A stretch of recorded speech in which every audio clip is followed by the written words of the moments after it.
आज Doubtnut app download करें। Doubtnut पर अपने सभी गणित, रसायन विज्ञान, भौतिक विज्ञान और जीव विज्ञान के डाउट्स का करो सफाया। बस प्रश्न की फोटो खींचो, एक ही प्रश्न को क्रॉप करो और तुरंत वीडियो सोल्यूशन पाओ।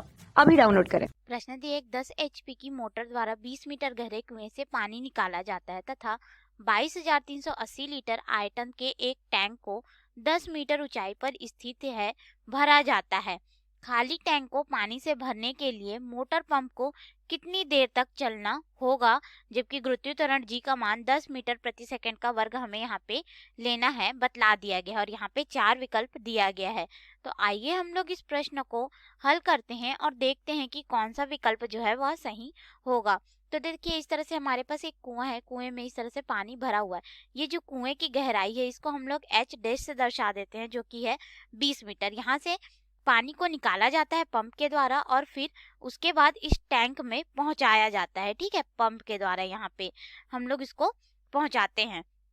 तो देखिए, ये जो टैंक है वह पृथ्वी की सतह से 10 मीटर की ऊंचाई पर स्थित है और इस टैंक का हम लोग को आयतन जो है दे दिया गया है, और वो भी आयतन किस में दिया गया है, लीटर में दिया गया है, ठीक है। तो इसको हम लोग घन मीटर में परिवर्तित करके लिखेंगे तो इसका आयतन V बराबर हमारे पास दिया गया है 22,380 लीटर।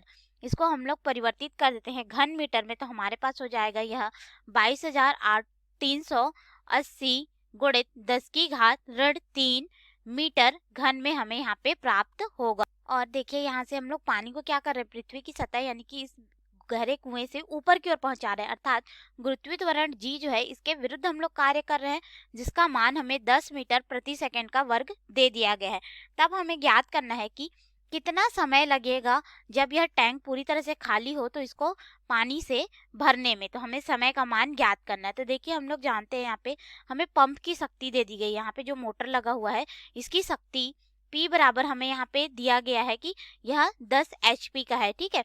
इसको हम लोग वाट पे परिवर्तित करेंगे तो हम लोग जानते हैं कि 1 HP बराबर 746 वाट होता है। तो हम लोग इसको गुणा कर देंगे तो इतने वाट की हमारे पास शक्ति आ जाएगी। अब हम लोग जानते हैं कि जो शक्ति P होता है ये हमारे पास हो जाता है mgh/T। m जो है द्रव्यमान को दर्शाएगा हम लोग को पानी के, ठीक है। यहाँ पे G जो है हम लोग को गुरुत्वीय त्वरण को दर्शा रहा है, H ऊंचाई को दर्शा रहा है और T जो है यहाँ पे समय को दर्शा रहा है। तो ये जो ऊंचाई है हमें टैंक की ऊंचाई को दर्शा रहा है कि किस ऊंचाई पर स्थित है। तो देखिए, हमें यहाँ पे पानी का द्रव्यमान नहीं बतलाया गया कि कितना द्रव्यमान हम लोग को रखना है पानी का, हमें यहाँ पे इसका टंकी का आयतन बतलाया गया है, ठीक है। तो हम लोग इसके द्रव्यमान को परिवर्तित कर सकते हैं इस रूप में, ये हो जाएगा आयतन V गुणित जो हमारे पास टैंक है, ठीक है। यह टैंक मैंने इस तरह से बना दिया, परंतु टैंक हमारे पास इस तरह से ऐसे गोल होगा, ठीक है ये। और हमारे पास टैंक कुछ इस तरह का हो सकता है या फिर इस तरह का हो सकता है।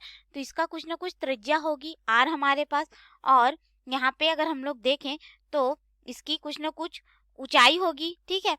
तो हमारे पास यहाँ पे हो जाएगा R गुणित H गुणित यहाँ पे गुरुत्वीय त्वरण G गुणित H। जो R और H है, यह H हमें दर्शा रहा है टैंक की ऊंचाई को, ठीक है। तो इसको हम लोग H1 से दर्शा देते हैं। तो यहाँ पे R जो टैंक की त्रिज्या होगी और यानी कि उसके क्षेत्रफल के लिए हम लोग यहाँ पे देख रहे हैं, ठीक है। और गुणित यहाँ पे ऊंचाई H जो है मिल करके हमें घनत्व को दर्शाएगा, ठीक है, कि कितना घनत्व होगा टैंक का।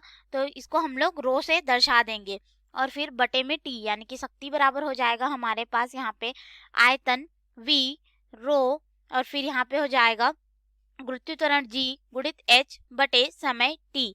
अब हम लोग यहाँ पे T का मान ज्ञात करेंगे, तो हम लोग T को इधर पक्षांतर करेंगे P को यहाँ पे, अर्थात समय T बराबर हमारे पास यहाँ पे हो जाएगा आयतन V गुणित घनत्व रो और फिर हो जाएगा G H बटे हो जाएगा शक्ति P। अब हम लोग इस समीकरण में मान रखेंगे और इसको हल कर लेंगे। तो हमारे पास यहाँ पे हो जाएगा समय T बराबर आयतन हमारे पास है 22,380 गुणित 10 की घात ऋण घन मीटर में ऋण 3, ठीक है। और हम लोग को यहाँ पे जो रो का मान होगा, हम लोग जानते हैं पानी के लिए जो घनत्व होता है, ठीक है, यह हमारे पास 1000 होता है घन मीटर में या फिर 10 की घात 3 हमारे पास होगा। फिर गुणित गुरुत्वीय त्वरण G का मान 10 और ऊंचाई टैंक की 10 मीटर है पृथ्वी की सतह से, ठीक है। और फिर बटे में हमारे पास यहाँ पे हो जाएगा शक्ति जो है हमारे पास कितनी है 10 गुणित 746 वॉट। अब देखिए 10 की घात ऋण 3 और धनात्मक 3 कट जाएगा, यहाँ से 10 और ये 10 कट जाएगा और हमारे पास फिर यहाँ पे मान हो जाएगा समय t बराबर 22,380 गुणित यहाँ पे हो जाएगा 10 बटे यहाँ पे हो जाएगा 746। अब हम लोग इसको भाग देंगे 746 से 10 से गुणा करने के पश्चात, तो हमारे पास समय t बराबर यहाँ पे हो जाएगा 300 सेकेंड हमें प्राप्त होगा। लेकिन हम लोग को यहाँ पे मान जो है मिनट में निकालना है, ठीक है। तो 300 सेकेंड को हम लोग मिनट में परिवर्तित करेंगे तो हम लोग 1 मिनट में जानते हैं, यानी कि 1 सेकेंड में परिवर्तित करने के लिए हम लोग 60 से भाग दे देंगे क्योंकि ये सेकेंड में है। तो यहाँ से 60 से एक बार में और ये हो जाएगा 5 बार में, अर्थात हमारे पास समय t बराबर हो जाएगा 5 मिनट हमें प्राप्त होगा। अब इसके अनुसार हम लोग अपने विकल्प में देखेंगे कि कौन सा विकल्प जो है वह सही होगा। तो यहाँ पे विकल्प ए दिया गया है 5 मिनट, यानी कि विकल्प ए सही होगा। बी 10 मिनट गलत है, सी 15 मिनट ये भी गलत होगा, डी 20 मिनट ये भी गलत है, अर्थात हमारा विकल्प ए जो है वह सही उत्तर होगा हमारे प्रश्न के लिए। धन्यवाद। कक्षा 6 से 12वीं से लेकर नीट, IIT, JEE वो एडवांस के लेवल तक 1 करोड़ से ज्यादा छात्रों का भरोसा। आज ही डाउनलोड करें डाउटनेट ऐप या व्हाट्सएप करें अपने सारे डाउट्स 8400 400 400 पर।